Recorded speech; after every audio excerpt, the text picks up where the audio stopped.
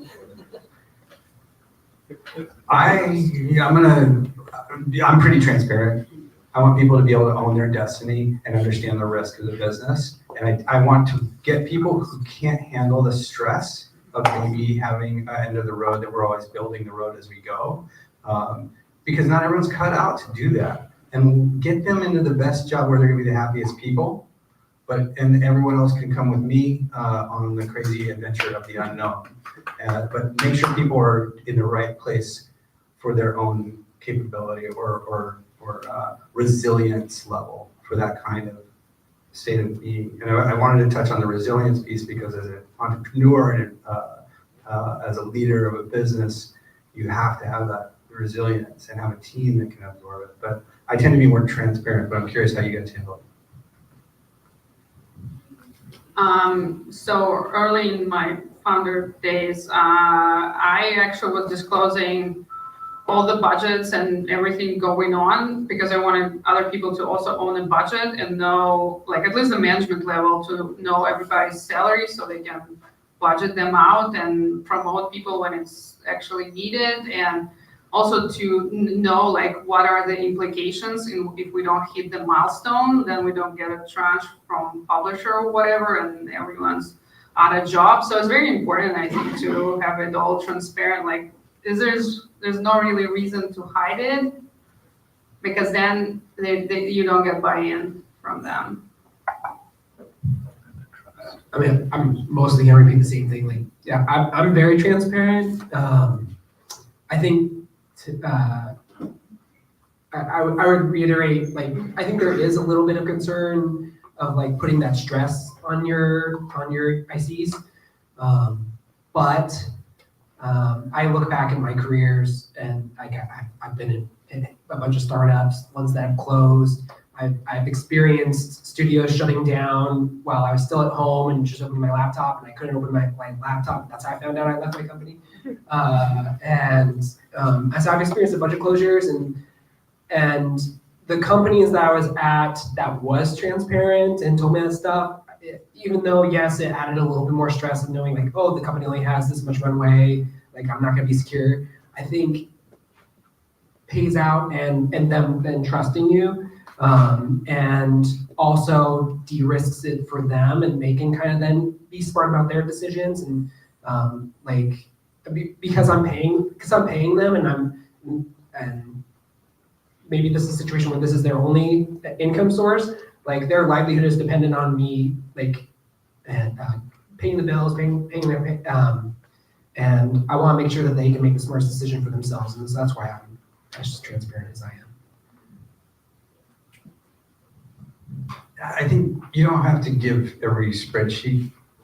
Broad strokes is good, like the state of the world, being honest about it is good, but some maybe a junior person just coming out of DigiPen may never have seen numbers with that many zeros or understand how to manage their own personal budget. There's some people on my team that may not know, and I try to coach them and help them to learn how to manage their own finances and be responsible. And then when they can get to that level of manager or something where they have more experience, then you can be more transparent with more of the details. But being honest is important. You could boil it down to like a runway length. Runway length, absolutely. Yeah, I do that often. Of like, I'm trying to keep this much runway, and so we're we're trying to get this next goal. But yeah, again, no one likes surprises, so, right? One person does. Okay, no, quick question. Very different question. Do it. Other ones. Since you guys are very much on the forefront of just making new games right now and dealing directly with audiences, do you feel there are any technologies, either emerging or otherwise, that are already maybe a little bit old, that the platforms have either ignored or they're misusing or mistreating? Okay, the question is, are there old or new technologies that platforms, Yeah, so the consoles, Steam. are not utilizing to their full potential? Yeah. Any secret technologies that, or technologies that are being maybe downplayed or ignored?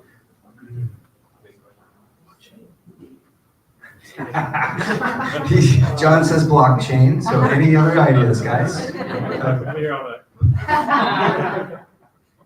I have some information from like 4 years ago. I don't have any current thing, but like back in the day when my company was doing VR games, we came across PlayStation VR, and we did not know how much money you can actually make there just from pretty mediocre game. Because pretty good headset, and I don't know, somehow it's very visible there if you make a game for PlayStation VR, so like I can recommend that. They will send you dev stuff though. I Yeah. haven't got it, but they told me, yes. If you send them stuff, they'll send you very expensive dev software and equipment. So, There's a Switch 2 coming. more questions? We're almost at time. It's easier to make a game than to submit something into Steam, because they criticize your little help thing on the side. This is, God. That was a statement. He said, it wasn't a question, but I want to reiterate. It's hard to, he said, a pain in the ass to submit stuff to Steam. It can be. Those are all the hoops you get to jump through when you work with a platform. They need, oh yeah, there's a startup idea. Make the technology to submit stuff easier to Steam. Someone should do that. Okay, sorry, in the white here? Yeah, so thanks for all the shows. And I graduated last year, so I use my weekends to work on my own small games. So I wonder that I have two options. I have a job as a data engineer. Well, it's a good job, but I don't like it. We're hiring. but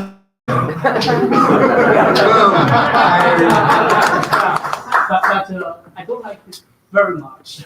Yeah. Yeah, so I use my Immediately fired.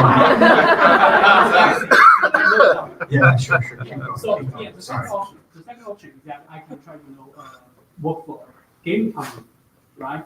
Yeah. So I wonder that do you think it's practical that use your own spare time just by yourself to work on something, and in future, as time goes by, it's commercially successful, then I can quit my job and work on it full time.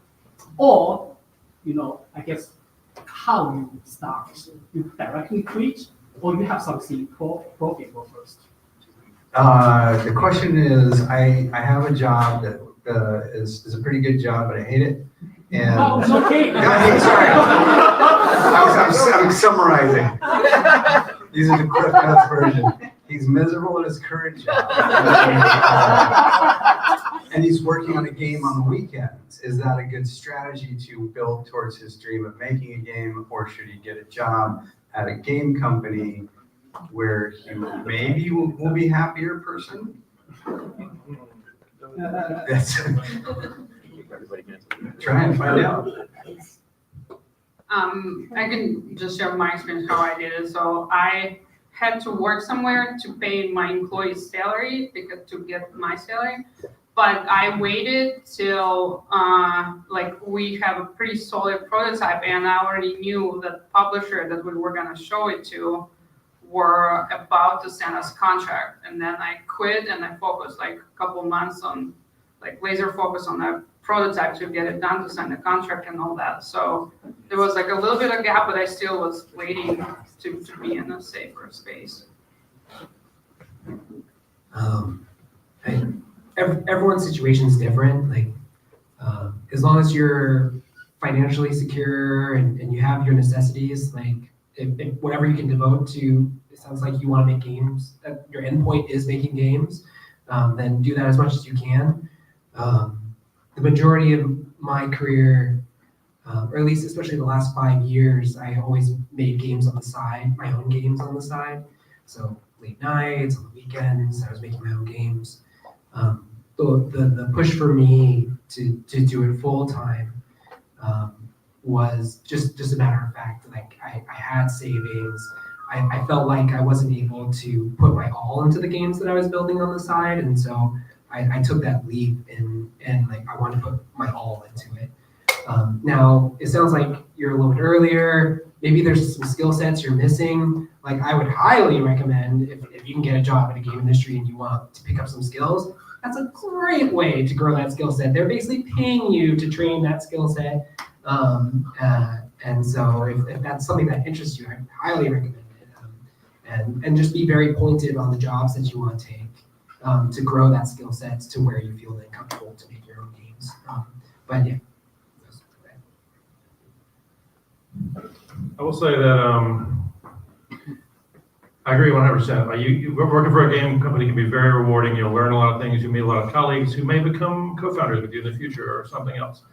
From my experience, if I'm working at a game company on the game, I don't really have much fuel left to work on my own project. Like I'm not going to work, 40 plus hours a week at EA or wherever, and then come home and also work 40 more hours on my own side project. So if there's something you really want to make that's yours, you probably, the game company might eat all your time. So you have to choose which one you want to do. Yeah, I have an employee that complained that he's having a hard time working on his games on the weekend to me, and it's making him kind of lower morale at work. And I said, oh, well, I said you should then maybe go make your game. But he needs to understand business and setting up a startup and all of these things. So I committed to him, I want you to lead a team and get that experience. I'm going to train you on the budget. I'm going to make you the best startup guy, and I'll do that. But I want you to stay working with me because he's really good. But I'm going to give you all the tools to be the most successful game startup guy over the next year or however long it takes till you get out of here and you're going to just kill it and be successful. And so I think part of it is finding people that you can go work at a game studio and get so many learnings and absorb. You said you're just out of school. Yeah, last year. So, you do the real simple Venn diagram of you have the opportunity for skill match, passion, and compensation. Do your Venn diagram of where your job now gets you. And if you have all three, check boxes, most satisfying life, right? And so there's sometimes a decision you have to make of, like I did a couple of times in my career, I want to try out something new, I'm going to take a pay cut, but I'll be a happier person, I'm more interested in life.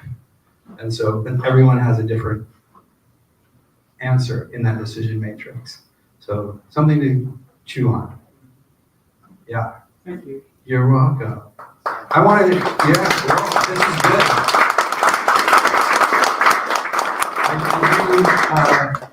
VJ, Marianna, Tomas, Patrick, John, and Tim for organizing Seattle Indies, and all these great questions. Big round of applause. This is really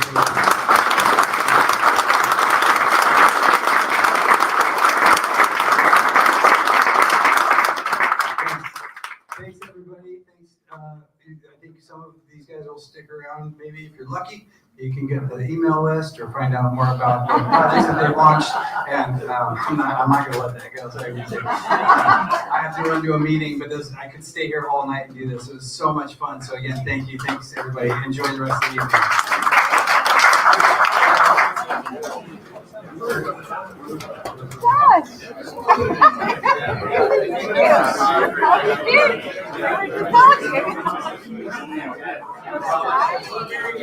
Oh man. Yeah, and like vertical placement, right? You guys